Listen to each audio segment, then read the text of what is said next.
اللهم صل على محمد وعلى آل محمد كما صليت على إبراهيم وعلى آل إبراهيم إنك حميد مجيد اللهم بارك على محمد وعلى آل محمد كما باركت على إبراهيم وعلى آل إبراهيم إنك حميد مجيد الحمد لله وحده الصلاة والسلام على من لا نبي بعده السلام عليكم ورحمة الله وبركاته।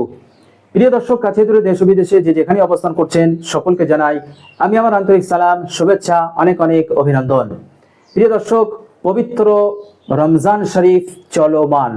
প্রিয় দর্শক, এই রমজানের প্রত্যেকটা রাত, প্রত্যেকটা মুহূর্ত আমাদের জন্য গনিমত, আমাদের জন্য খুবই মূল্যবান। কারণ রমজান শরীফকে আল্লাহ সুবহানাহু ওয়া তাআলা এই উম্মতের জন্য উপহার স্বরূপ দিয়েছেন। উপহার, কারণ আল্লাহর নবী সাল্লাল্লাহু আলাইহি সাল্লাম বলছেন যে রমজান হচ্ছে রহমতের মাস, যা তোমাদের উপরে ছায়া করে আছে।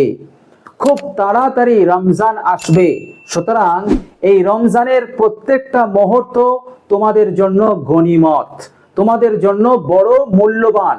আল্লাহর নবী সাল্লাল্লাহু আলাইহি সাল্লাম আরো বলেছেন যে এই মাসটা বরকতপূর্ণ মাস, এই মাসটা কল্যাণময় মাস।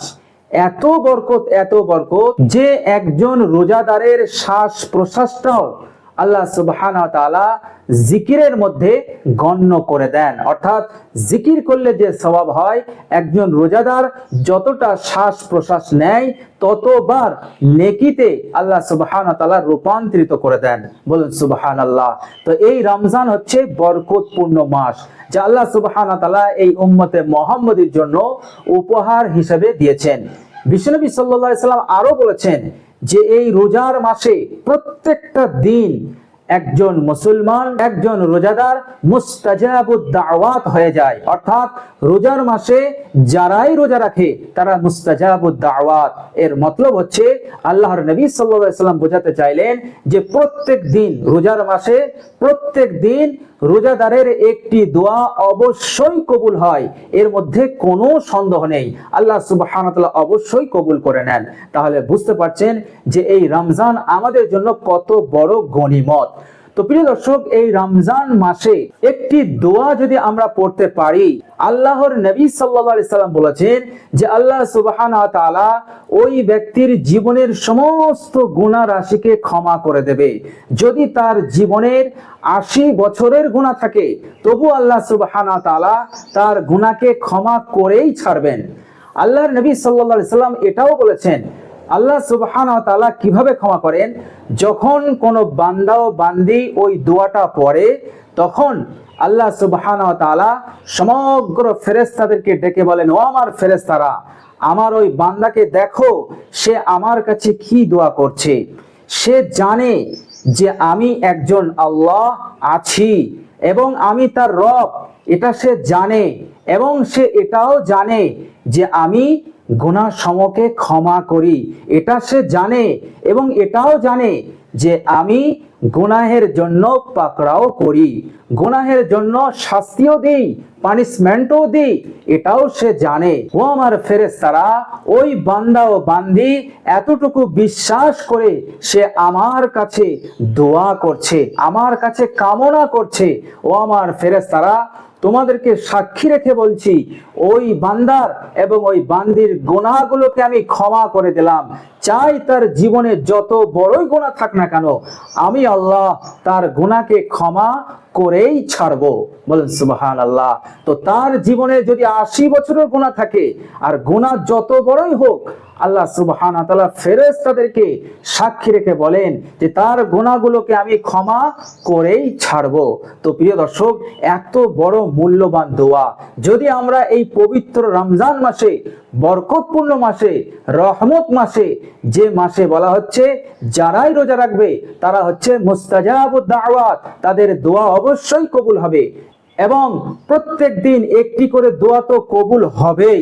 তো প্রিয় দর্শক, এই মূল্যবান সময়ে, এই মহেন্দ্র ক্ষণে আমরা যদি সেই দোয়াটা পাঠ করি, তাহলে আমাদের জীবনের যত গুনাহ আছে, এত গুনাহ যেটা আমরা মুখে বলতে পারবো না, যে গুনাহ আমরা প্রকাশ করতে পারবো না, সেই গুনাহগুলোকে আল্লাহ সুবহানাহু ওয়া তাআলা ক্ষমা করে দেবেন। তো প্রিয় দর্শক, চলুন আমরা সেই দোয়াটা জেনে নেই। প্রিয় দর্শক, বিশ্বনবী সাল্লাল্লাহু আলাইহি সাল্লাম বলছেন যখন কোনো বান্দা ও বান্দি আল্লাহ সুবহানাহু ওয়া তাআলার কাছে লজ্জিত হয়ে, ছোট হয়ে, আল্লাহকে বড় মনে করে, আল্লাহকে ক্ষমাকারী মনে করে এবং আল্লাহ সুবহানাহু ওয়া তাআলা গুনাহের জন্য তিনি শাস্তি দিতেও পারেন এই বিশ্বাস নিয়ে যখন সে আল্লাহর কাছে এই দোয়া করে, ইয়া রাব্বি আযনাবতু যামবান ফাগফিরলি, হে আমার প্রতিপালক, হে আমার রব, আমি গুনাহ করেছি, আমি পাপ করেছি, সুতরাং আমার পাপকে, আমার গুনাহ রাশিকে তুমি ক্ষমা করে দাও। বাস এই ছোট্ট দোয়াটা যে বান্দা ও বান্দি পড়বে, আল্লাহ সুবহানাহু ওয়া তাআলা ফেরেশতাদেরকে এইভাবে, যেভাবে আমি আপনাদেরকে বললাম, এটা হাদিস শরীফের কথা, আল্লাহর নবী সাল্লাল্লাহু আলাইহি ওয়াসাল্লাম ঠিক এইভাবেই বলেছেন। আল্লাহ সুবহানাহু ওয়া তাআলা ফেরেশতাদেরকে সাক্ষী রেখে এইভাবে বলেন, হে আমার ফেরেশতারা, আমার বান্দা ও বান্দি জানে যে আমি গুনাহের শাস্তি দিই এবং আমি যে আল্লাহ একজন আছি সেটাও সে জানে, বিশ্বাস করে, এবং সে এটাও জানে আমি ক্ষমাশীল, আমি ক্ষমাও করে দিতে পারি। এই বিশ্বাস নিয়ে সে আমার কাছে হাত পেতেছে। হে আমার ফেরেশতারা, ওর জীবনে যত গুনাহ আছে, ছোট হোক বড় হোক, যে গুনাহ হোক না কেন, আমি তার সমস্ত গুনাহকে ক্ষমা করে দিলাম।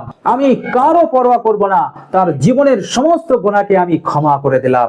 তো প্রিয় দর্শক, খুবই মূল্যবান দোয়া।